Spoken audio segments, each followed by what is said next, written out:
Hey friends, welcome back. So आजको भिडियोमा चाहिँ I'm going to talk about हाम्रो मिलेनियल भर्सेस जेनजीको विषयमा. यस अफ कोर्स जति पनि 90s बोर्न किड्सहरू छ उहाँले चाहिँ यो भिडियो चाहिँ एकदम रिलेट गर्न सक्नुहुन्छ.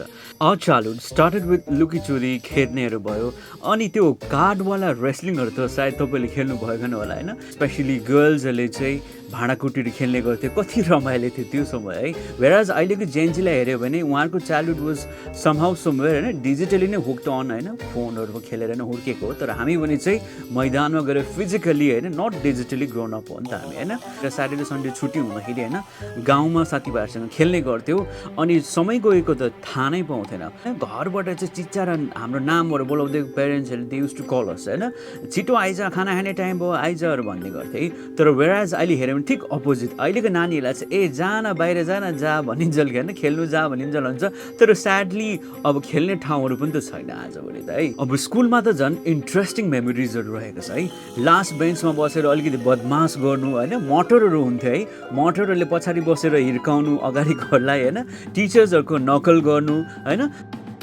Why your both answers are same? Because the questions are same, sir. So before lunch break भन्दा पनि अगाडि नै बिफोर नै होइन लन्चहरू खत्तम बनाइदिनु अनि क्लासभरि त्यो लन्चमा कोही बेला होइन त्यो चटनीहरू हुन्थ्यो, कोही बेला त्यो सब्जीहरू गनाएर क्लास नै अब त्यस्तो त्यो किसिमको धेरै मेमोरिजहरू छन्. मोस्टली त्यो टाइममा धेरै बङ्कहरू पनि गरिन्थ्यो है स्कुलहरूतिर. अनि बङ्कहरू गर्दाखेरि साथीको हरेमा कति फँसेको पनि छ स्कुलबाट होइन. अब क्लासमा एकदमै होइन कठिन कविता याद गरेर जानुपर्ने, होमवर्कहरू त एकदमै अधुरो होइन. होमवर्क देखा भन्दाखेरि होइन होमवर्क कपी ल्याएन भनेर त्यो बहाना बनाउनुको.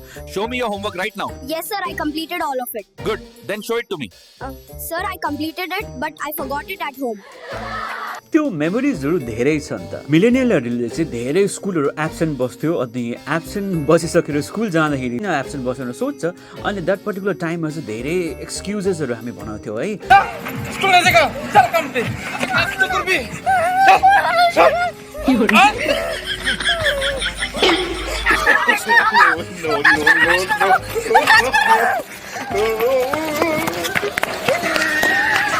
हामीले त जिउँदै बाजे बोजूहरूलाई पनि मारेका छौँ होइन. ग्रान्डफादर्स डेथ भन्थ्यो, घरि ग्रान्डमदर्स डेथ भन्थ्यो, रिलेटिभ्सहरू कति शाखा सन्तान कति मार्यो होइन जिउँदै. र साथसाथमा होइन फिभर हेडेक भन्ने त एकदमै कमन हुन्थ्यो सबैलाई होइन. डायरियाहरू भनेपछि स्कूल ना जाने के बहाने पेट दर्द, अपने बालों को ठीक करके हाथ को पेट पर रख मम्मी के पास जाना है, पेट दर्द की एक्टिंग करनी है और मम्मी को बोलना है मम्मी पेट दर्द कर रहा है, ज्यादा कर रहा है क्या? हाँ मम्मी आज मत जाओ स्कूल. अब यस्तो बिजार एक्सक्युजेसहरू थियो तर एकदम रमाइलो थियो क्या त्यो सब. नोट, मम्मी जैसे मर्जी टॉर्चर करे अपने डिसीजन पर अड़े रहना है. मम्मी आज नहीं जाना स्कूल चले हम.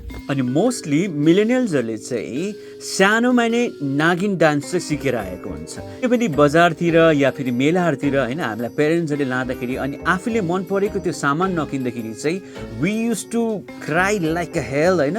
जमिनमा लडेर नागिन डान्सहरू त त्यति बेला हुन्थ्यो नि होइन, रुँदै किनिदिए भनेर. So you know those were the best days है हाम्रो तपाईँ अनि हामी सबैको. एन्ड आइ एम स्योर हाम्रो मिलेनियल्सहरू त यो भिडियोमा रिलेट पनि गर्नुभयो होला. We did not have much but whatever we had it was great. अब यस्तै पार्ट 2 फेरि लिएर आउनेछु मिलेनियल्सको चाइल्डहुड डेजहरूलाई लिएर. तबसम्मलाई stay tune with us. Thank you.